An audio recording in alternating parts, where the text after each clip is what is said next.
There are two types of people that I hope click on this video. First, there is the WWE or wrestling veteran, someone who's been watching for a long time, maybe a lifer, maybe someone who's just been watching for the last at least 5+ years, who can maybe fill in some gaps that I may have along the way here, and maybe correct me in a few areas that I might be misled in. But number two, the other person I really hope finds this video is anyone who's either not currently a wrestling fan, or maybe you just became a WWE fan, and maybe hearing some of this from someone who as recently as a year ago had no idea who just about any of these superstars were and has become a diehard, and I don't expect that feeling to go away anytime soon. First of all, my name is Josh, or Deporticus as the channel's called. In just a year, I have gone from never being to a WWE show, never watching a WWE show, never, not on TV. I never watched it on TV. I wasn't allowed to as a kid, so the interest was never there. I went from never having any real connection to the WWE universe, except for just hearing about the household names through just whatever, like Undertaker, John Cena, The Rock, the names everybody knows, to over the span of just about exactly a year, going to my first PLE, Premium Live Event, going to Monday Night Raw, house shows, and SmackDown, and finding myself completely engulfed in this universe. Throughout this video, I'm going to be going through each one of those experiences. Speaking of the two people I hope find this video, if you're the first one, maybe you can tell me what your experiences were like, or maybe some of my questions or issues can be answered by you. And if you're the second person, maybe this will give you that little bit of confidence to take the leap and give the world of being a wrestling fan a real shot. Now, this whole story starts with insane marketing from the WWE. As you know, whenever it's Wrestlemania season, there are ads for it everywhere. Commercials, promotional posters, celebrity appearances, superstars appearing at things that are not wrestling to get the word out. It was everywhere. And I think the reason I started picking up on this was probably just in recent years. I would hear about it, you know, after the pandemic hit. Maybe I was looking for new stuff. I don't know. I really don't know how it came across me this year.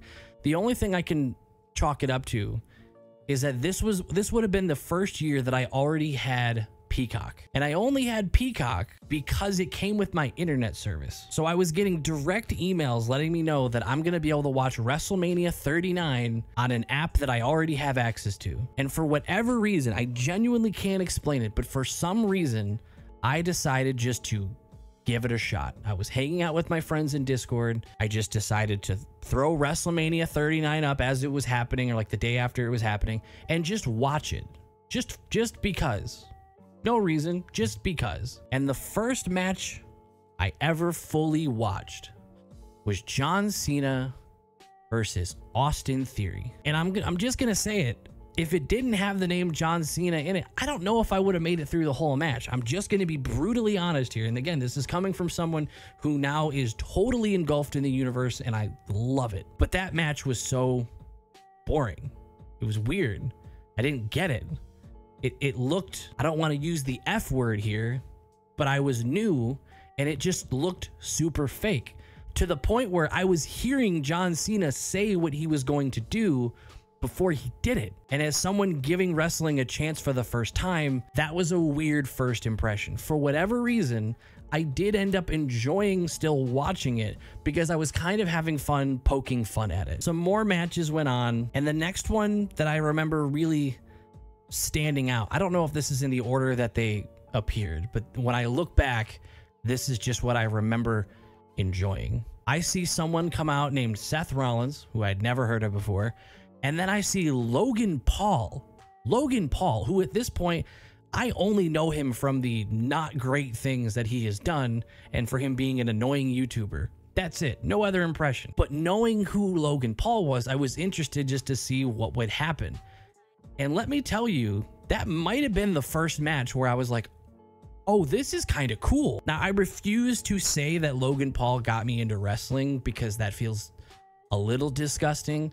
But maybe any of you who are wrestling fans who hate Logan Paul, he might be what got me to first get an inkling of interest in wrestling. I don't like how that sounds, But that was the first match where I was like, oh, this is kind of cool. This is really, the things that they're doing, it's really cool, like stunt stuff. Like, this is awesome. And that would have been the first match that I was just genuinely interested in the result. I cared about who was going to win it, but it was fake, right? That was my old mindset. Like, but for whatever reason, for the first time, I was able to suspend that disbelief and buy in to see what this is supposed to be. And then obviously there was the landing on the Prime bottle of the whole KSI thing. I thought that was hilarious. I thought that was great. That was super entertaining. And that was the first time a match had ended and I felt myself kind of hooked. Like I was ready for another one. The second match, don't worry, I'm not going to go through all of WrestleMania 39. The second match that I remember that caught my interest was the main event of night one. The Usos were taking on Kevin Owens and Sami Zayn.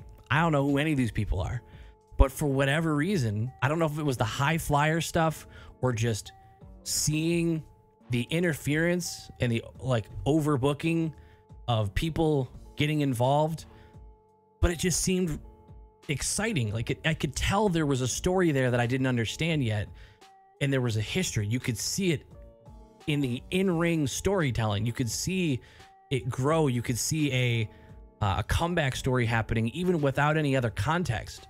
That was just how well they were doing it.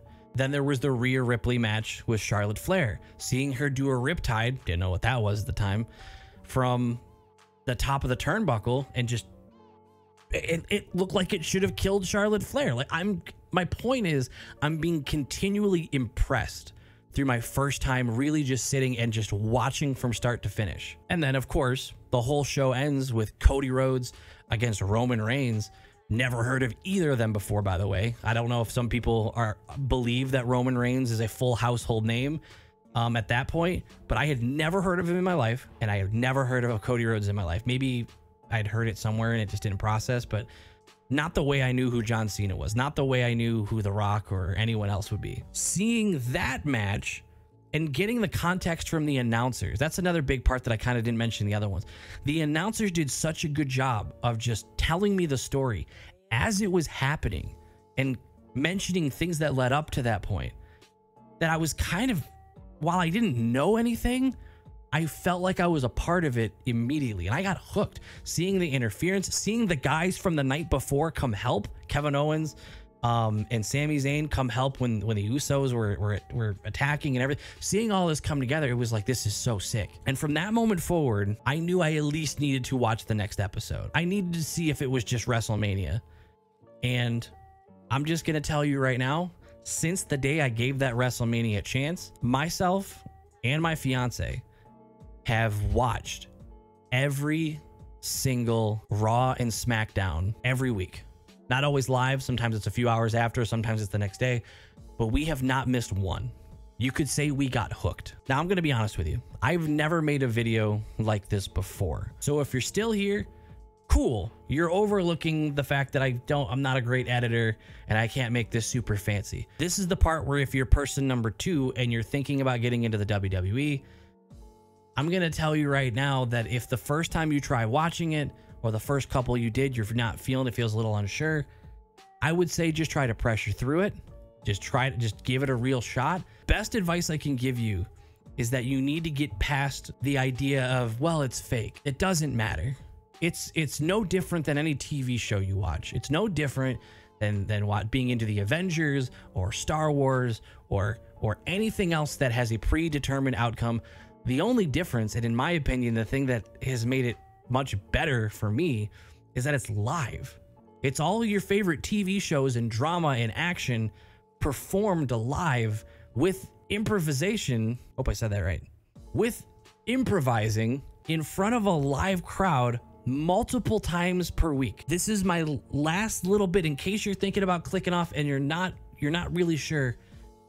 Give it a chance. Give it a chance. Wrestling, it's so fun. And I'm so happy I gave it a shot and really bought into it. Now, if you're sold and you're kind of like, okay, what else should I know? I've been to every single type of show that you can go to, with the exception of NXT, because I'm pretty sure they only perform in one location and it's nowhere near me. Now, the first ever PLE, which is a premium live event. They do it once a month. It's basically their big shows where storylines either conclude or get a big push or big things happen. The first show I ever went to is me and my fiance went to, which by the way, she is totally hooked too. My fiance is, we are both at this point diehards. This isn't the kind of thing where I got into it and I drag her along. She acknowledges her tribal chief way more than anyone I've seen. Anyway, the first time we go to a show is actually SummerSlam because it's in our home state. I live in Michigan. So let's just say your first WWE show being a PLE, SummerSlam no less, is like just dumping into the deep end of the pool, having no idea if you can swim. So when it comes to going to a PLE, you need to look into all the events that might be going on around that city leading up to it. Thankfully, we did think to do this because it was partially advertised, but it made us want to dig deeper. But we got to go to a couple meet and greets. I'll try to find the photos. I got them deep saved somewhere. I'll put them up. But we got to meet at this time. By the time I watched this, I was a big, and still am, a big Rhea Ripley fan. Got to meet Rhea Ripley. We kind of got to meet, not meet, but we got to see Seth Rollins. But you kind of had to pick a line and go in one or the other. These events, if you want to go to a meet and greet, I cannot express to you how early you want to get there. WWE fans are insane. I'm not being mean, okay? I'm becoming one of you now. We are insane. When I tell you that I thought me and my fiance were getting to a meet and greet early by getting there 5 hours in advance, let me tell you how not early that is. There were people in tents. There were people with little mini built, almost like electric bonfires. I don't know if they've had multiple meals there. People were there so far in advance that if we hadn't gone there when we did, there's no shot we would have even gotten to meet her. The second piece of advice, if you're going to do any of these things where you're going to be waiting in a long line for a WWE event, bring an umbrella. It's not for rain. It's for the sun. You might even be able to see in the picture that we got some serious sunburn by this event that was hosted by C4 Energy. Screw that company. They suck. I'm not going to get too strung up on that part of the story, but they did a very poor job of taking care of people that were sitting out in the sun during this meet and greet process that they were doing. It was awful. But if I'm being totally honest, even though we were stuck waiting out there for more than 5 hours in the scorching sun, meeting Rhea Ripley was really cool. It was brief, but she was so nice. She was just so kind. Took a second to actually get a decent picture with both myself and my fiance. And speaking of being nice, I just want to throw this in here. Every time we've waited in a line for anything WWE related, whoever we're standing around ends up being your friends for the next 5-6 hours. You end up talking a lot. If that's not your thing, whatever. It's pretty easy to be social with other WWE fans. It was cool. So just throwing that out there, waiting in the line really wasn't as boring as it sounds. It was kind of like being at a social event. If you hate social events, you might hate this. We also did a meet and greet. The next day we met Kevin Owens and Sami Zayn when they were tag champions. That was really cool. I really do recommend, if you really sink your teeth into this, I do recommend trying to go to these meet and greets. I would just get there early. Don't bother bringing something to sign unless the poster says that you can get something signed. I got stuck carrying around merch that I was trying to get signed after I was told they're not going to be signing. They're only be doing pictures. So don't bring anything to get signed unless it explicitly says that they're going to be doing signatures. Let's talk about going to the actual event. So going to SummerSlam, we did also pay a little bit extra to go to like a dinner before. I know other shows do this too, where you can go in a little bit early and have a nice, like, you know, nice dinner. It wasn't bad, but it was just dinner. It was really the experience of doing it was where all the value was. It's not like it was like spectacular food or anything. So we got to have a little bit of a fancy-ish dinner right before the actual event. Sitting in our seats for being our first show, it felt pretty expensive because it's a PLE. We were sitting in like the like 200s section kinda, or maybe it was the 100s. Either way, it's a football field. It was at Ford Field.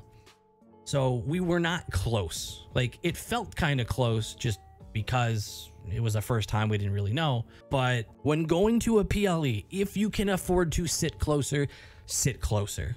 Because if you're going to a PLE, you're probably going to like a much larger stadium. If it's at a football field or a soccer field or something, try to sit close. If you're going to a regular show that's just at a hockey rink or a basketball arena or whatever, you can get away with being a little bit further away because everything's a lot closer to where the ring's going to be. It's going to start going up closer to the ring, whereas as a football field, there's a lot of field with the ring in the middle, and then it goes up. So being in some nosebleeds at a football field is tough. And I'm going to be completely honest, just visually, it was not a great experience watching the matches.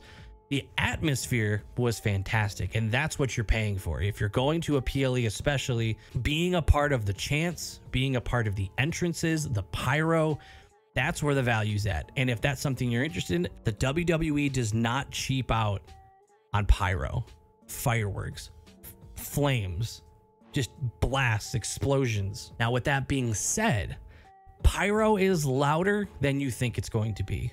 However loud you think it is, because maybe you've heard fireworks or you've heard something, unless you've heard it, especially in an indoor contained environment, it's going to be louder than you think. If you're not great with loud bangs or anything like that, just be prepared. Earplugs, there's plenty of people who do it, or wear like the earmuffs or whatever, or just cover your ears doing it during an entrance. But overall, being at a PLE for our first show, it was fantastic. Regardless of match quality, which that Ronda Rousey versus Shayna Baszler fight seriously deflated the crowd. It was awful. That was not gonna get hung up on that. Since it was our first show, it was just so fun to be doing it for the first time. It was so exciting to be a part of the crowd for a Cody entrance, or hearing Roman Reigns' music hit.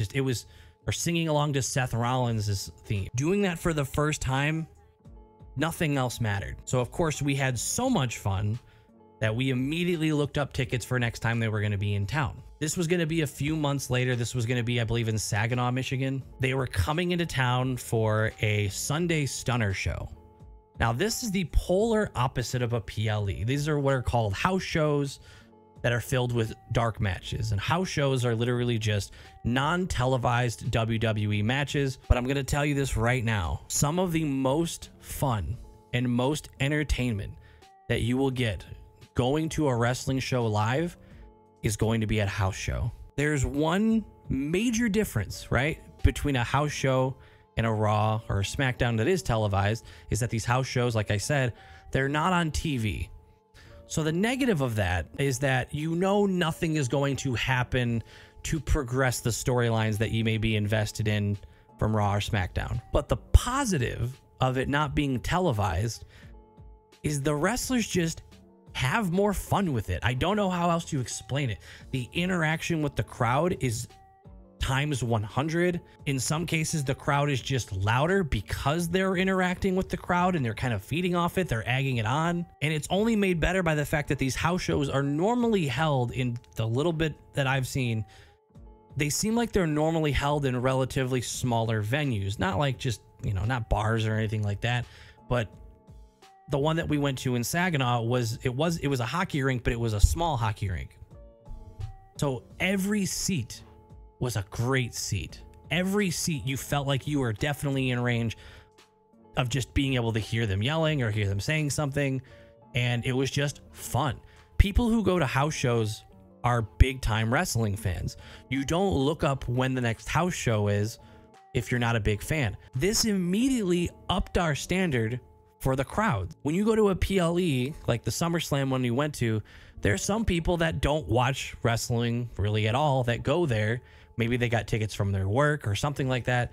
But there's a lot of people attending that might not be diehard fans, you know? And at the time, I didn't know any better because SummerSlam was the only crowd I had ever been around. But when I went to that Sunday Stunner show and I saw how passionate fans would be at a house show, completely elevated my expectation.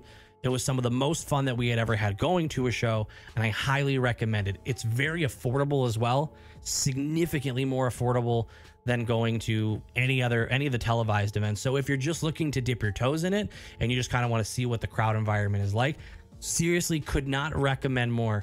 Go to a house show. They call them different things throughout the year. Ours was Sunday Stunner. They do, I think, like Saturday super shows. We went to another one that we'll talk about a little bit later that was during the holiday. It was called the Holiday Tour. So go to like the WWE ticket site, and if you put in like your city, you'll see the Raw and SmackDowns that are near you, but they'll also list off tickets that are available for house shows that they're just also over the weekend. So that Sunday Stunner actually was the day before a Monday Night Raw in Grand Rapids, Michigan, which was only like a few hours away. So we ended up going to the Monday Night Raw the very next day as well. Now, I didn't tell my fiance this, but this was the first time I kind of splurged a little bit. This was the first time I kind of wanted to give us a different experience and just see what it was like. She didn't know until we actually got there that we had floor seats, and not just floor seats. We had like 5th or 6th row straight on from the cameras. So not only did we get our first experience being mere feet away from the ring, but we got to tell all of our friends to look for us on TV, and they were taking screenshots and sending it to me. That was cool. Shout out to all my friends who were doing that. That was really cool. Let me tell you, being feet away from the ring during any WWE show, let alone a Monday Night Raw televised event, is insane. You hear everything. You hear what the wrestlers are saying to each other. You hear what they're saying to the crowd more clearly. You hear the skin-to-skin contact. That was the first time I had ever heard a Gunther chop in person. Oh my God. The sound of the bodies slamming into the mat, which, by the way, all shows, slams are just louder than they are on TV. I think they have microphones under the mat, and it's all bass in the arenas, because when there's a body slam, it just carries through the whole damn arena. But Monday Night Raw was the first time we had ever kind of spent a little extra. And let me tell you, when we walked away from that, I can't explain to you the high that we were feeling. We had a 3-hour drive home after that. We spent the entire 3 hours talking about that show. Now, this is the part where I'm going to back up and realize that I may have already leapt into this way harder than most people will be willing to. To be a WWE fan, you don't have to do all this. I realize this is not going to be possible for everybody. And I'll be very honest with you. These tickets, especially the floor seat ones, they are not cheap. And this is something that we had to keep like saving and putting money aside. And as someone who has found themselves to be a very strong fan, yes, it did feel worth it. If you're being casual and, you know, money isn't just growing on trees for you, simply getting tickets to just be in the building, it's still fun. I've sat in far seats, we've sat in close seats now, and everywhere in between. And I'm telling you, the main thing you're paying for by going to a show, house show, televised, PLE, whatever, is the atmosphere. So if you ever see someone posting videos or pictures of anything, maybe from their seats at the most recent WrestleMania, and you thought to yourself, you can't even see, I'd rather watch it from home. It's different. It's just different. I don't know how to explain it. The environment is more fun and more exciting than any sporting event I've ever been to. And I've been to a lot of hockey games growing up when my team was actually good. After that, we went to the holiday tour. That was a few months later in December. That was in downtown Detroit. The holiday tour was basically just another fancy name for a house show. That was probably our least favorite, but not due to anything really. I think we were just tired. My fiance wasn't feeling that well. It was tough to kind of meet the WWE universe vibe, but it was nothing that they did. I also think at the time I wasn't really super into LA Knight, and he was like the main featured thing. So given that he was like the biggest name that came to that holiday tour, it was meh. It was fine. It was fine. That actually reminds me of another point I wanted to make. If there's any worry that you're going to go to a house show and you're just going to get, some mid-card or some scrubs that you never heard of, that's not the case even in the slightest. Let me tell you. Hang on, I can look this up. Let me tell you who was at my show. Sami Zayn versus Dominic Mysterio, followed up by Zoe Stark and Becky Lynch. Then Akira Tozawa and Omos. That match kind of sucked. I'm going to be completely honest. Omos was not very good. I get it. He's big and it's cool, but it wasn't fun. Damian Priest versus Cody Rhodes. Raquel Rodriguez and Nia Jax. Gunther versus Chad Gable, by the way.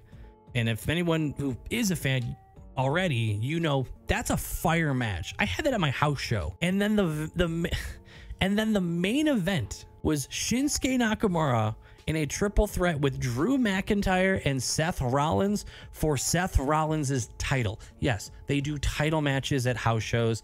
They're not going to lose their title. That's one of those things where you just kind of have to suspend your disbelief just to enjoy it. And those moments are probably more for the kids who don't realize that they're at a house show or don't realize that there's zero chance they lose their title at a house show. If there's a long-term diehard fan that can tell me there was ever a time someone lost their title at a house show, feel free to let me know below. But yeah, that's my assumption, is that it would never happen off TV. By the way, if you made it this far, just hit the subscribe button. That'd be cool. Or come follow me on Twitch. We do like WWE streams over there. It's fun. Just Deporticus on Twitch. Just come check it out. The last show that we've been to, and the most recent one we've been to, was SmackDown. Now, when we were at the holiday tour, before we left, is when they announced that they were coming back to town for SmackDown in the SmackDown after WrestleMania. So another thing to note, if you go to house shows, I think occasionally you get early access to tickets, because they gave us a code that I wasn't able to buy the tickets unless I had that code. I wasn't able to see the seats yet unless I had the code that was given to us at the house show, the holiday tour one. That was back in December for a show that was just a couple days ago here in April. So obviously, as soon as they said they were coming back to town, we bought tickets. So if you've been keeping track, we've been to a SummerSlam PLE, we've been to a regular Monday Night Raw, we've been to 2 house shows, one holiday themed and one just a Sunday stunner, and now we're closing it with a SmackDown. So we will have gone to just about every show you can go to other than an NXT show, and there's not a ton that I can really say about SmackDown that's different than anything else. I can just say after going to this many shows, if you're really looking to get merch, I would just order it online. I feel like at this point I've been to enough to know that A, the line's not worth it, and B, the stock just isn't large enough in person. There's not a ton of options. They only have so many that are featured around maybe like 6 or 7 different wrestlers. And I hate to say it, but if it's a female wrestler and her name's not Rhea Ripley, it's tough to get their merch in person. I know this because I have become a very big Bayley fan, and every show I've gone to, there has been exactly 0 Bayley merch, and then there's options on their website. So I would just get any merch you're going to get online. Usually they're going to have some sort of a discount code as well, and you don't have to wait in a really long line. Now, going forward in the coming weeks, we are actually doing 2 more unique experiences that we haven't done yet. So if you're interested in those, subscribe right now so you see that when they come up. Don't worry, this isn't some sort of clickbait. We really are doing something that we haven't done out of everything we've listed. We're going to a Raw where we're getting the ringside seats that are like a VIP ringside thing where you get some merch and some other special stuff. When we get back from that in a couple weeks, I'll be making a video kind of reviewing that experience and showing the stuff they gave. And then in June, we're going to be doing one step further. We're going to be going to a house show where we are going to get the meet and greet level ringside, whatever. So if you're interested in how that stuff goes, I'm going to make videos on those as well. The last real thing I really want to say, and this is a little bit to both types of people that we mentioned at the beginning of the video. To the long-term WWE fans, you guys been gatekeeping this? Why didn't anybody tell me wrestling's this cool? I'm kidding. You guys are awesome. Every show we have been to, we have only been around. I'm sure there are some exceptions to this for some people, but 99% of the time, everybody we meet, everybody we interact with is pleasant. They're passionate. It's just a good time. So thank you. Thank you for being so welcoming. We've been telling these people, especially when we went to our first event, we went to SummerSlam, everybody we spoke to, we told them, no, we just got into wrestling a few months ago. Everybody was so helpful and so supportive and so welcoming to being a part of it. This really hasn't felt like a gate-kept thing at all. It really feels like they want this thing to grow, and they're so excited that new people are getting into this. And for those of you who might be new, maybe, listen, I want to be honest with you, and I think I said this earlier, I've never made a video like this. So it's not going to be super well edited. So that means if you made it this far and you're person number 2 and you're thinking about getting into wrestling in the WWE and you made it this far into this video, then I think you've already made up your mind. It sounds like you're pretty damn interested. Give it a shot. Watch it a ton on TV.